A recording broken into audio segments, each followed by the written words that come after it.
Salut, Mani RC Garage 68. Aujourd'hui pour la panne du Armanero. Ouais, arrêtez de vous foutre de ma gueule, je sais, j'ai rétréci au lavage aussi. Mais non, rigole, c'est le petit cornichon. Alors le cornichon est avec moi parce qu'il est témoin de la scène. On a roulé, c'est une vidéo qui devrait déjà être en ligne, 25 minutes avec le Nero. On a eu une panne à la noix. Cette panne à la noix consiste en fait dans le fait qu'il y a un soufflet ici de cardan poussé par une branche, c'est ouvert, et que la goupille qui maintient le cardan et son articulation est juste posée dedans dans ce soufflet. Donc sans soufflet, la goupille en fait a tout simplement dégringolé, s'est cassé la figure, et le tube de cardan est sorti en fait tout simplement. Pourquoi tu fais bouger la caméra, cornichon? Ils vont tous vomir. Ça va... Alors, j'ai fait un saut pas très haut sur une petite bûche, on va dire à 1 mètre maximum. On a piqué un peu du nez, donc accélération, atterrissage pour retasser la machine. Et avec l'effort en fait de la transmission, elle s'est appuyée sur le train arrière et elle est restée en bas. Et ce qui s'est passé, c'est quelque chose qui est déjà connu sur le Arma, c'est le levier du cantilever qui a cassé.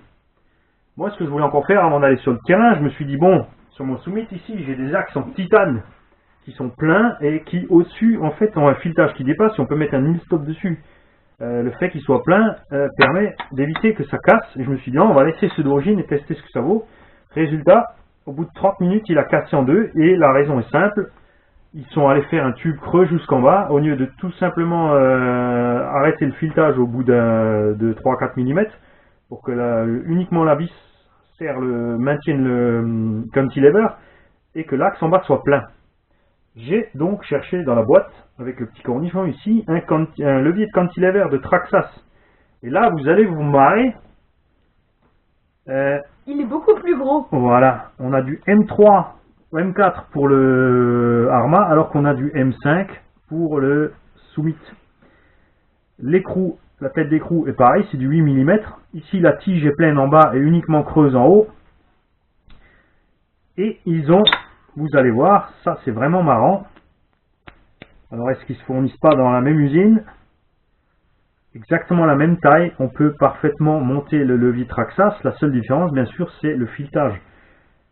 Moi en tant que mécanicien ça ne me posera pas de problème. Je vais tout simplement repercer, comme il y a une grosse masse de plastique ici, je vais repercer un peu plus gros pour pouvoir y mettre le levier Traxxas, puisque ce que j'aimerais faire, avant que je le fasse, c'est de voir sur le net si je retrouve encore un jeu de levier de cantilever en titane pour éviter ce genre de panne complètement ridicule.